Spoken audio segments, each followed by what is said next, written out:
This chapter of Naruto was definitely one of the most suspenseful we had in a bit, because ever since we get scroll has been revealed of what it was, Orochimaru's scroll bringing back the Kages, it hasn't been that suspenseful. It's been mostly battles, and we'll get a shocker here or there, but there wasn't really no ongoing suspense. But with this chapter, it was minuscule, but it just really got my attention when we saw that Orochimaru looked like when we seen the 5 Kage of the past, the very first 5 Kage. The guy that was standing in back of the first Mizu Kage looked identical to Orochimaru, except a lot younger. And automatically seeing that, I'm thinking, okay, could that be his father? Could that be his grandfather? Or could that possibly be Orochimaru himself? Now, obviously, it's been shown that he was a kid in the past, and we saw that he didn't learn about being immortal until a while after all of his experiments, but you never know with Orochimaru. Maybe there was something prior to this life where he forgot everything that he knew, but he's been around forever, which would be insane, but I don't rule anything out when it comes to this crazy bastard. But the interesting thing about that is, it makes me wonder, why didn't Hashirama or Tobirama ever mention the fact that, hey, this guy looks familiar, feels like I've seen him somewhere? Because that guy closely resembling Orochimaru is like, okay, so when they were very first revived back in part 1, they never mentioned that, and even now they never said, hey, you kind of look like somebody. They never even said something like, hey, you could possibly be him or this guy. So definitely that got me a little bit confused, because Tobirama especially, he's somebody with a very keen eye, and he's always looking at everything in close detail. It's like you wouldn't have recognized Orochimaru or somebody that looked identical to him after being revived a couple different times from this guy. Then again, it could have been that they just looked at them as fodder backup soldiers, so he didn't pay close attention to him. And since we don't have color, it could have been that this guy actually had normal skin color or something. Always wondered why Orochimaru was the only one that had that pale skin complexion. More suspense. Getting to see the original 5 Kage was very interesting, because we never really got that.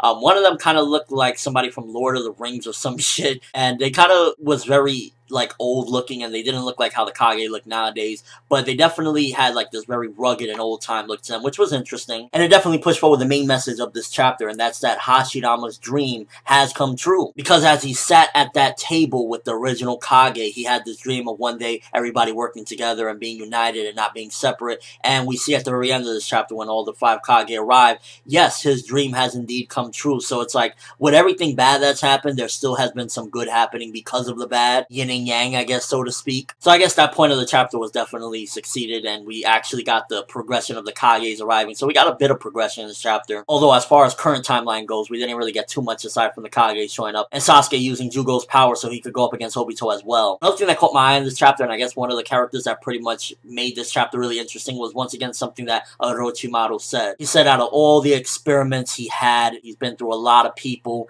Sasuke is the one that is the most superior, and he could possibly see Sasuke one day surpassing Madara. Now, if we're in the finale of Naruto, and this is the climax, everyone's at their peak, why would he specifically say one day will surpass Madara? Wouldn't, if any time, be now? Hints at a time skip? Because even if you don't want to believe it, at the end of the day, right now, current timeline, Sasuke is nowhere near a lot of the other characters as far as power-wise, especially Naruto. That's why he even has to use Jugo, which, for Sasuke to use Jugo as far as, so he could fight in Senjutsu style, having that barrier thing around the Susanoo and whatnot, it really just shows that he's definitely not at that level. And I could clearly see that possibly Kishimoto is like, yo, I might do a time skip again in the future, and this is why. Could be just words, could be epic foreshadowing. I like how in this chapter, Kage said, hey, maybe I should join them, and then gets shut down by Suigetsu. Bitch, you can't do a motherfucking thing. You ain't joining nothing. Even Sakura can be more useful on the battlefield right now than your ass. So just sit down and stop worshipping that Sasuke dick. Seriously, Kage at this point is pinhead of the fucking century. But yeah, like I said, as far as this chapter, I definitely say that it brought the suspense, because getting to see the original 5 Kage, how they kind of looked, but it was really their helpers that was very interesting, because I believe the bandage guy at that point was Mu. If not Mu, then it was definitely relative, but I'm pretty sure that was Mu. And then also seeing that Orochimaru look-alike, which for some reason Tobirama and Hashirama could never remember. Also seeing the tattooed guy, I wonder if he's possibly a relative or some sort of ancestor to Jugo. Maybe he has something to do with the Senjutsu style as well. But definitely one of the complaints I got about this chapter is that it was way too short for a weekly. Come on, at least we could get somewhere in the 18 to 20 pages. This chapter felt like it was maybe 14 pages or so, and that was definitely way too short. It's like, we got some interesting stuff, But as far as progression and as far as the length of the chapter, it just wasn't there. It's like, hey, I'm gonna give you 21 pages last week with some flashbacks, and this one, I'm gonna supplement it by making the chapter shorter. Good old Kishimoto. And the progression we got in this chapter was pretty much the 5 Kage arriving on the battlefield, Sasuke realizing that he has to use Jugo's power in order to fight, which made sense because using that Senjutsu wrapped around his Susanoo and himself would help to fight the power, so it wasn't some sort of like bullshit, it actually made sense. But as far as the fight against Obito, we didn't progress like getting him down or hitting him or anything like that, so definitely not too much progression on the fight. But I'm really hoping that this chapter was just hinting towards moving on from this arc and having some other things done. But definitely having Hashirama's dream realized in this chapter was the probably biggest message of it, and I think I've been saying that for a while now anyway, that with all the bad that Madara has brought upon everyone, he has actually succeeded in uniting the entire world together, so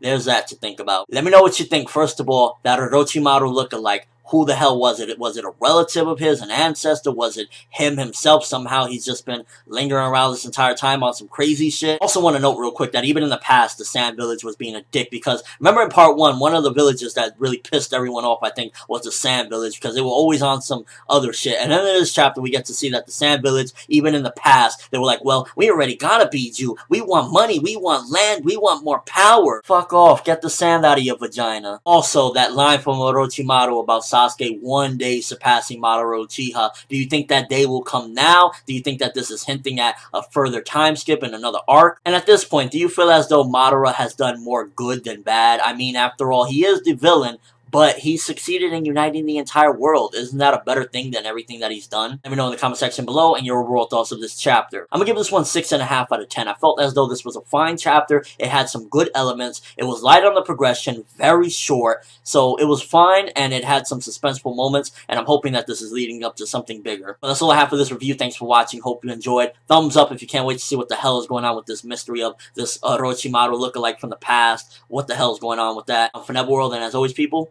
have an awesome day.